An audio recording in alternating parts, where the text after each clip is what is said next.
a lot has been said today about the details, about the record, about how it will impact the statistics of farmers and of our communities. So I'm going to move away from that a bit and propose the solutions we have. But I will also try and be as brief as possible without being too vague and cryptic. I would like to start off with an analogy, and the farmers need to forgive me. I'm going to make the analogy in English, but using terms in English for farming is quite difficult, so I had to work around it. But the analogy is that a councillor of mine uses, and it is about a farmer that has 100 heads of cattle. 50 of those cattle are milk-producing cattle and at that stage, and the other 50 cattle are calves and bulls and non-milk-producing cows. The farmer must feed all 100 of these cows at a great cost to him, yet he only makes money from the 50 that consistently gives milk. Yes, he can slaughter a few for meat and sell that off, but that at the end of the day is not his primary business. The cost of the feed goes up, and he now has to produce more milk to keep the books balancing. Now, instead of milking these 50 cows once a day, he milks these cows twice or 3 times a day. Now, by over-milking a cow, and I'm sure the farmers will know it best, you at the end of the day, then jy gebruik die koei op, for lack of a better word. That cow reaches its end of milk-producing stage a lot quicker and does not remain in that optimal stage. So basically, your 50 cows that produce milk dries up a lot faster. So initially, you would have a gain, but then at the end of the day, you would just have more non-milk producing cows and you would have that expenditure. And in my humble opinion, that is what this proposed 36 and somewhat % increase and then the cumulative increase over the next 3 years, as was mentioned by previous speakers, would be. That is what we are going to see with this increase. Over the first few months, it will have a greater income. We will address certain issues, but in the long run, you will be overburdening the users, leading to non-payment, illegal connections, and a migration towards alternative energy. A great number of municipalities in South Africa are drowning in debt owed to Eskom. The reasons for non-payment of these accounts differ vastly, but include and are not limited to poor financial planning, non-payment by residents, and worsening economic factors that challenge the South African population. The problem, as I see it, is that we need to get more people to pay for electricity, we need to get rid of illegal connections, and we need to encourage people and businesses that are able and willing to produce their own energy. Firstly, we need to get more prepaid meters installed. In an article by African Arguments, a pan-African digital platform for news and political events, a strong argument for prepaid electricity was made, stating that in a randomized study in Cape Town, it was found that households that used prepaid meters reduced their average consumption by 14%. Other studies in South Africa and Nigeria also suggested that great reductions in energy consumption were seen in households that used prepaid electricity meters, with some cases having shown reductions of up to 50%. This would greatly ease the pressure that our power grid is so often experiences and would reduce the cost of energy supply that Eskom needs to fulfill its obligations as the main energy provider.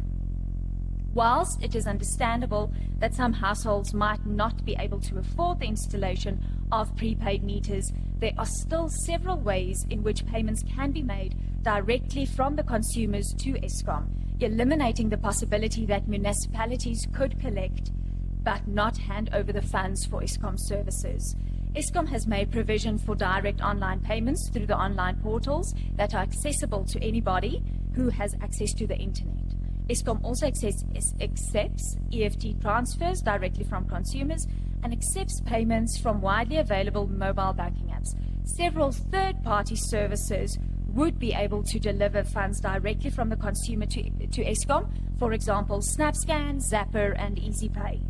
In truth, there is no good reason why municipalities cannot or will not hand over payments they have collected from consumers to pay Eskom.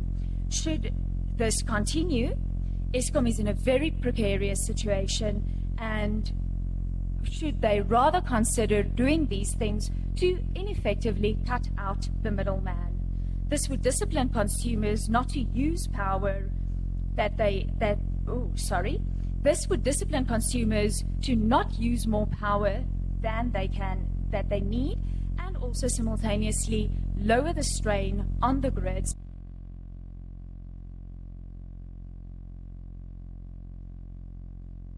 Additional funds and premiums in order to fund operational costs. It is critical that we note the huge and adverse impact of illegal power connections are having on Eskom operations. I think it's in the range of 5 billion rand that is wasted every year through illegal connections.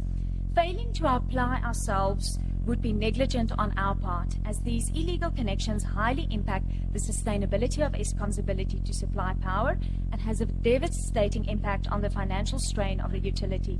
This increases the cost of electricity to the compliant consumers who pay, as law-abiding and paying customers bear the financial losses of this problem. It is widely known that besides the billions of rands lost through this energy theft, the networks themselves are then destabilized, which in turn creates energy disruptions, which have cost South African business owners millions of rands and leave the paying consumers with substandard services. It would be preposterous to simply make these customers who already receive substandard services in many cases pay even more money for shaky energy supply that they are often not receiving, while doing nothing meaningful to halt and prevent the rampant illegal power connections that occur daily on a national scale. Furthermore, much more needs to be done by NERSA to prove that the tariff hike it is proposing is lawful, as a ruling by the High Court of South Africa, the Gauteng Division in Pretoria, recently ruled the following in the case of the South African Local Government Association and other versus AfriForum. Chair, I'm sure you know of it, with regards to the methodology of determining electricity tariff increases.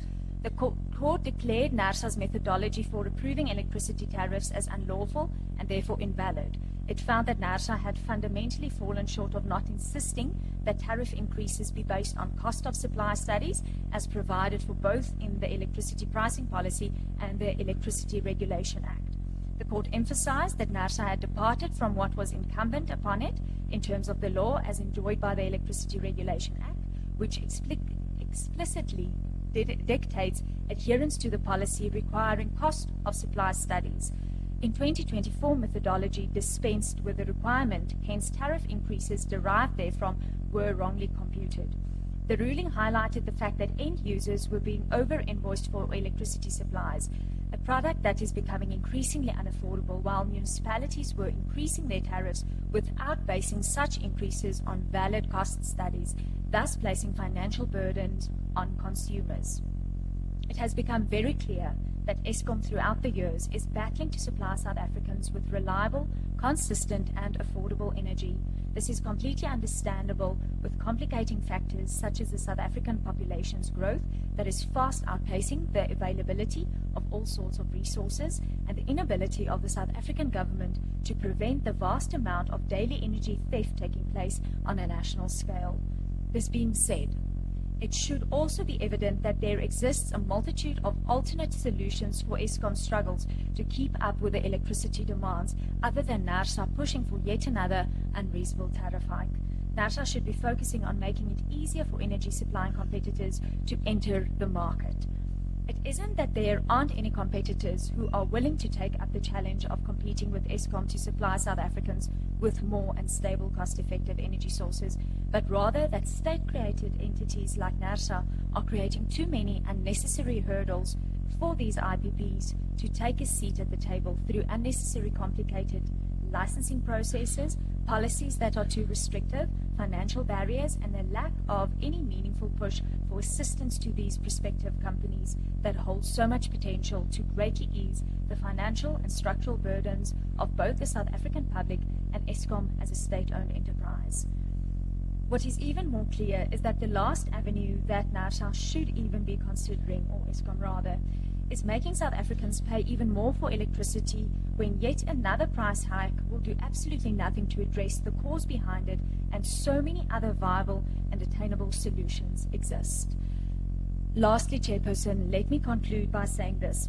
I think it be pertinent that we look at not only the debt of municipalities to Eskom and also state departments to Eskom, but also what Eskom owes in outstanding rates and taxes to certain municipalities.